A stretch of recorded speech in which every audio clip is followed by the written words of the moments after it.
Bismillahirrahmanirrahim. Assalamualaikum warahmatullahi wabarakatuh. Alhamdulillahirrabbilalamin. Pada kesempatan kali ini, kami dari kelompok 6 akan memaparkan hasil ringkasan jawaban dari buku Tanya Jawab Agama Jilid 6 yang dikeluarkan oleh tim Majelis Tarjih dan Tajwid Pimpinan Pusat Muhammadiyah. Sebelumnya, izinkan saya untuk memperkenalkan anggota kelompok 6 yang mana terdiri dari saya sendiri, Vinanda Dilawati, dan ada Naura Nisrina, Renisa Putra, dan Alifa Salma Sabrina. Baik, yang pertama, saya akan menjelaskan bab 1. Persoalan toharoh. Pertanyaan pertama. Pada waktu dulu, setiap masjid atau langgar mempunyai kolam tempat air. Di kolam itulah kaum muslimin berwudu, mandi wajib, berkumur-kumur, dan sebagainya. Semua air yang telah dipakai itu kembali masuk ke kolam, kemudian dipakai orang lagi. Seberapa jauh air yang telah dipakai untuk bersuci itu dapat dipakai lagi untuk bersuci? Jawabannya, Rasulullah menjelaskan sifat-sifat air yang boleh digunakan untuk bersuci, seperti air hujan, air laut, air danau, dan sebagainya. Bahkan Rasulullah membolehkan bersuci dengan air yang telah digunakan untuk bersuci. Jadi, air yang telah dipakai untuk bersuci boleh dipakai bersuci lagi asal tidak tercampur aduk dengan najis atau benda-benda yang haram dan tidak berubah salah satu sifatnya, yaitu zatnya, warnanya, baunya, dan rasanya. Pertanyaan kedua, apakah sah sholat seseorang di atas karpet yang terdapat kotoran cicak? Jawabannya, tempat sholat yang terkena kotoran cicak sebaiknya dibersihkan sejauh yang dapat dilakukan, agar lebih dapat terjamin keabsahan sholat yang dilakukan. Jadi sah sholat seseorang apabila tempat sholat yang terkena najis itu sudah dijauhkan sejauh yang dapat dilakukan tanpa menimbulkan sesuatu yang menyulitkan. Pertanyaan ketiga, hukum mandi wajib dengan air hangat dan cara tayamum pengganti mandi wajib. Jawabannya, mandi wajib dengan air hangat diperbolehkan. Dan adapun tata cara tayamum pengganti mandi wajib yaitu meletakkan kedua tangan pada debu lalu meniupnya, kemudian mengusap muka dan tangannya sampai pergelangan tangan, dikutip dalam hadis muttafaqun alaih. Di sini saya akan menjelaskan tentang bab 2. Yang pertama, syarat doa makbul. Apa saja syarat doa makbul? 1. Beriman kepada Allah dan memenuhi kewajiban-kewajibannya, meninggalkan larangan-larangannya. 2. Berdoa langsung kepada Allah tanpa perantara. 3. Memperbanyak istighfar. 4. Meyakini bahwa doa yang kita ucapkan akan terkabul. 5. Berdoa disertai berusaha. Yang kedua, saya akan menjelaskan tentang hadis sahih tentang doa yang lebih afdol dan dijabah. Apakah doa 40 orang lebih diijabah daripada doa sendiri? Jawabannya, doa yang dibacakan oleh 40 orang atau lebih itu lebih afdol atau utama daripada doa yang dibacakan sendiri-sendiri. 4. Doa istikharah. Pertanyaan, bunyi teks doa salat istikharah dalam HPT halaman 340 ada kata wa dunyaya sebelum kata wa ma'asyi. Jawabannya, di dalam kitab Taswir menyatakan bahwa hadis yang berisi doa istikharah diriwayatkan oleh Al-Bukhari dari Jabir bin Abdillah. Di dalam teks tersebut hanya ditemukan satu kata wa dunyaya sesudah kata dini sebelum kata wa ma'asyi. Yang kedua, untuk menilai suatu hadis dapat diklarifikasikan ke dalam dua hal. Yang pertama, dari segi sedikit atau banyaknya rawi atau kuantitas. B. Dari segi kualitas rawi atau muatan hadis. Yang kelima, doa sujud sahwi, sujud syukur, dan tilawah. Bagaimana bunyi doa sujud sahwi, sujud syukur, dan sujud tilawah? Jawabannya, setelah kami teliti di beberapa kitab hadis, hingga kini belum mendapatkan doa sujud sahwi dan sujud syukur secara khusus. Maka sementara kami berpendapat ketika melakukan sujud sahwi dan sujud syukur sebaiknya membaca doa yang bisa dibaca pada waktu sujud dalam sholat. Sebab doa yang biasa digunakan pada waktu kedua sujud tersebut seperti subhanaman la yanamu wa la yashu. Saya di sini akan menjelaskan pertanyaan dalam bab 3. Dalam bab 3 ini beberapa pertanyaan. Yang pertama adalah pertanyaan tentang penjelasan bagaimana hukum bersedekap setelah i'tidal. Hukum bersedekah setelah i'tidal yang kami ketahui adalah boleh-boleh saja, sah-sah saja. Tidak ada sebuah hadis ataupun ayat yang melarang bahwasanya hukum setelah i'tidal tidak boleh bersedekap. Yang kedua, bagaimana hukum membaca usholi dalam sholat? Hasil keputusan tarjih wilayah adalah yang pertama membaca usholi boleh, yang kedua bahwa hadis yang dipakai sebagai dasar kunut adalah sahih dan Muhammadiyah memaknai doa kunut sebagai kunut nazilah. Yang ketiga, hukum sholat bergerak. Bagaimana hukum sholat dalam bergerak, apakah itu dosa? Sesungguhnya sholat diharapkan agar dapat dilakukan dengan khusyuk karena menghadap Allah Subhanahu wa Ta'ala, dan apabila menghadap kepada Allah Subhanahu wa Ta'ala bisa lebih khusyuk dan tidak bergerak, maka gerakan tersebut sebenarnya boleh dan tidak dosa. Namun dalam ketentuan tersendiri seperti urgen, gatal harus digaruk, itu boleh. Lalu selanjutnya menunda-nunda sholat. Hukum menunda-nunda sholat, contohnya saya akan sholat zuhur jam 2 karena sedang bermain game dan belum selesai, maka hukumnya di situ adalah sholat harus dilakukan dengan tepat waktu dan wajib dilaksanakan pada waktu itu apabila tidak ada suatu halangan. Kalau cuma game bisa ditinggalkan dulu gamenya. Selanjutnya hukum sholat terburu-buru. Nih ada pertanyaan, karena sangat sibuk saya terburu-buru ketika sholat, seperti kata orang istilahkan ayam notol, maka apakah sholat saya itu boleh dan sesuai ajaran Nabi?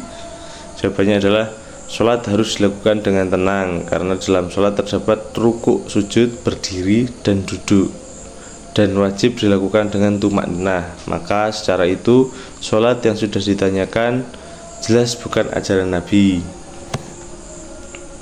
Maka teman-teman yang ketika sholat jangan terburu-buru biar tidak diistilahkan sebagai ayam notol.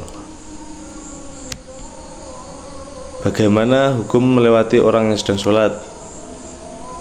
Ya, sebaiknya orang yang sedang sholat dapat meletakkan sutroh di depan agar orang lain dapat mengetahui jikalau sedang sholat, ataupun orang tersebut bisa di tempat yang lebih tenang agar tidak dilewati oleh orang-orang yang mau lewat ketika kalian sedang sholat. Bagaimana hukum mensolatkan seorang idiot? Sebenarnya sama teman-teman, mau seorang idiot mau orang yang cacat, hukum mensolatkan orang idiot ketika sudah meninggal itu sama dengan kita, tidak ada yang membeda-bedakan. Selanjutnya pertanyaan, bagaimana hukum seorang makmum yang gerakannya mendahului imam? Tidak boleh, hukumnya tidak boleh. Selanjutnya, bolehkah membangun masjid atau musola di atas tanah bekas kuburan? Boleh. Bahkan dulu sahabat Nabi dan Nabi pun pernah mendirikan musola atau kuburan di atas orang-orang yang soleh. Selanjutnya, bagaimana hukum bermakmum pada jamaah yang belum tartil dalam membaca? Apabila di dalam sebuah kelompok tersebut tidak ada yang bisa dan hanya orang tersebut yang berani untuk menjadi imam, maka sah-sah saja. Namun apabila diri kamu yang merasa lebih baik dalam membaca Al-Quran, itu lebih dianjurkan. Selanjutnya pertanyaan, bagaimana pahala seorang yang sholat di Masjidil Haram? Tentunya sepengetahuan saya, orang yang sholat di Masjidil Haram pahalanya akan lebih besar daripada orang yang sholat di masjid-masjid tertentu, karena sebuah masjid memiliki tingkatan yang berbeda-beda dalam mungkin dalam pandangan ataupun pahala yang didapat.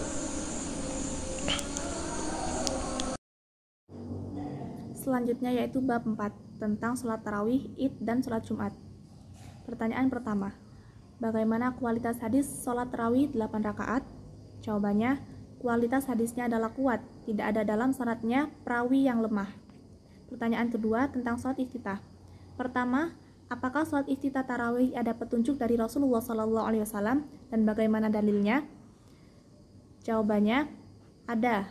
Sholat iftitah tarawih adalah masyruk atau disyariatkan dan ada petunjuk dari Rasulullah SAW. Adapun dalilnya yaitu An Abi Hurairah qala qala Rasulullah idza qama ahadukum minal laili falyaftatih salatahu bi rak'ataini khafifataini, rawahu Muslim. Yang artinya, diriwayatkan dari Abu Hurairah, ia berkata, Rasulullah bersabda, apabila salah satu di antara kamu mengerjakan salat lail, maka bukalah salatnya atau salat iftitah dengan 2 rakaat ringan. Pertanyaan ketiga tentang takbir hari raya. Yang pertama, bagaimana takbiran yang diucapkan setelah maghrib, isya, dan subuh yang biasa dilakukan di masjid-masjid? Jawabannya, mengumandangkan takbir dalam rangka menyambut Hari Raya Idul Fitri adalah sesuatu yang dianjurkan semenjak terbenamnya matahari pada malam Idul Fitri. Yang kedua, bagaimana takbiran serupa di Hari Raya Idul Adha dan pada hari-hari tasyrik? Jawabannya, takbir pada Hari Raya Idul Adha mulai sesudah salat subuh pada hari Arafah sampai akhir hari tasyrik. Yang ketiga, bagaimana tuntunan lafaz takbir yang benar? Jawabannya, Allahu Akbar, Allahu Akbar, La ilaha illallah, wallahu akbar. Yang keempat, bolehkah mengumandangkan takbir beramai-ramai dengan dipimpin oleh seseorang? Jawabannya, takbiran dengan dipimpin oleh seseorang boleh, dengan tujuan dapat lebih kompak. Namun, yang tidak kalah penting dalam mengumandangkan takbir ialah berusaha untuk menghayati makna yang terkandung dalam lafaz-lafaz takbir itu sendiri. Yang kelima, bolehkah takbiran diiringi dengan pemukulan beduk dengan irama dengan alasan syiar agama? Jawabannya, atas dasar dalil satu adzari'ah menutup jalan terjadinya kerusakan, lebih baik bertakbir dilakukan secara khusyuk tanpa diiringi irama musik apapun. Selanjutnya pertanyaannya, berapa bilangan takbir sholat id dan khutbah dalam sholat id? Jawabannya, untuk jumlah takbir sholat id yaitu pada rakaat pertama adalah 7 kali, pada rakaat kedua 5 kali, dan untuk khutbah sholat id dilakukan cukup 1 kali. Pertanyaan kelima, bagaimana hukum orang yang melaksanakan sholat id tidak pada hari ia berbuka? Jawabannya, adapun terkait hal itu tidak dibenarkan. Jika berhari raya hari Kamis, berarti dikerjakan sholat id pada hari itu pula. Pertanyaan selanjutnya, yaitu tentang batasan jamak dan qashar sholat, serta bacaan di sela-sela takbir sholat id. Yang pertama, sampai kapan batas waktu musafir mempunyai hak untuk melakukan sholat jamak qashar? Jawabannya, ada beberapa perbedaan pendapat mengenai batas waktu musafir sholat jamak dan qashar. Ada yang mengatakan 19 hari, ada juga yang mengatakan 10 hari.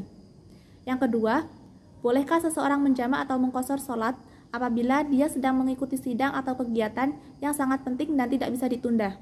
Jawabannya, sholat karena sedang hajat adalah boleh, asalkan tidak dijadikan kebiasaan. Yang ketiga, bacaan apa yang dibaca pada saat-saat di sela-sela takbir pada sholat id? Jawabannya, untuk bacaan di sela-sela takbir pada sholat id tidak ada tuntutannya. Selanjutnya, pertanyaan ketujuh yaitu tentang sholat tahiyatul masjid ketika khatib berkhutbah. Dalam sebuah hadis, secara gamblang, perintah agar kita mengerjakan 2 rakaat sholat tahiyat masjid sebelum kita duduk, walaupun di waktu itu khatib sedang berkhutbah. Pertanyaan ke-8, haruskah imam merangkap khatib pada sholat Jumat? Jawabannya, Nabi SAW selalu menjadi khatib dan imam adalah sunnah fi'liyah yang tidak menimbulkan keharusan untuk melakukan atau mengikutinya. Pertanyaan selanjutnya tentang beberapa persoalan tentang imam dan khutbah pada sholat Jumat. Yang pertama, khutbah Jumat yang lebih panjang dari sholatnya apakah bid'ah dan apakah hukumnya? Apa hukumnya jika imam pada sholat Jumat tidak membaca surat Al-A'la dan Al-Ghasyiyah? Jawabannya yaitu tidak bid'ah. Membaca surat Al-A'la pada rakaat pertama dan surat Al-Ghasyiyah pada rakaat kedua adalah sunnah, yang mana apabila mengerjakan mendapat pahala, apabila tidak berdosa. Yang kedua, ketika turun dari mimbar, Khatib melihat dalam jamaah ada anggota jamaah yang lebih fasih bacaannya dan lebih memenuhi syarat menjadi imam sholat. Apakah boleh diserahkan menjadi imam kepada orang tersebut? Apakah sholat tersebut tidak batal? Jawabannya, boleh.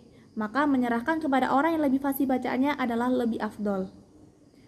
Yang ketiga, dalam khutbah kedua, apakah rukun khutbahnya sama dengan khutbah pertama? Dan apakah boleh membaca surat Al-Asr dan surat Al-Ahzab ayat 56? Jawabannya, rukun khutbah pertama dan kedua adalah sama. Membaca surat Al-Asr dan surat Al-Ahzab ayat 56 adalah boleh. Selanjutnya saya akan menjelaskan tentang bab 5. Yang pertama, zakat gaji. Apakah wajib zakat? Jika wajib, bagaimana perhitungannya? Jawabannya, zakat penghasilan yang diwajibkan untuk dizakati adalah apabila penghasilan selama 1 tahun 12 bulan setelah dikurangi biaya hidup untuk diri dan keluarga yang masih menjadi tanggung jawab dan hutang jika ia berhutang mencapai harga 85 gram emas murni atau 24 karat. Yang kedua, arisan tabungan amal. Pertanyaan, apakah suatu masalah atau laku perbuatan yang telah dinyatakan dilarang oleh agama dengan diganti sebutan masalah atau laku perbuatan itu akan menjadi perubahan hukumnya dan kemudian menjadi diperbolehkan oleh agama? Jawabannya, setelah kami simpulkan, yang pertama, terjadi ketidakjelasan dan kesamaran dalam tabungan ini. Yang kedua, dalam kegiatan menabung, orang yang menabung hanya boleh mengambil tabungannya sama dengan tabungannya, karena sesungguhnya tabungan yang dimiliki. 3. Sepeda motor atau barang lain yang akan disediakan pada putaran ke-30 tentunya adalah dibeli dengan uang peserta yang belum memperoleh atau amal pada putaran ke-1 sampai dengan ke-29. Ketiga, pemanfaatan benda wakaf. Pertanyaan, fatwa tentang hukum tanah yang sudah diwakafkan tapi ditelantarkan atau belum dimanfaatkan apakah berdosa atau melanggar peraturan agama? Jawabannya, dengan rumusan di atas, maka terhadap benda wakaf harus yang pertama, dijaga kewakafannya, keselamatan, dan kelestariannya. Kedua, dimanfaatkan seoptimal mungkin. Dalam bab 6 ini saya akan menjelaskan dalam persoalan haji. Pertanyaan pertama, bagaimana hukum seorang berhaji menggunakan uang APBD dan bukan uang pribadi, namun uang dari rakyat, dan mengatasnamakan haji mandiri? Jawabannya adalah orang yang berhaji itu diwajibkan mampu dalam perjalanan, dalam pembelanjaan, bekal uang, orang keluarga yang ditinggalkan itu tidak kelaparan dan tidak terlantar, dan uangnya dari keluarga yang ditinggalkan, dan sang pemilik pribadi tidak menggunakan uang orang lain. Maka di sini jelas dijelaskan hukum orang yang berhaji menggunakan uang APBD dan bukan uang pribadi itu sah-sah saja.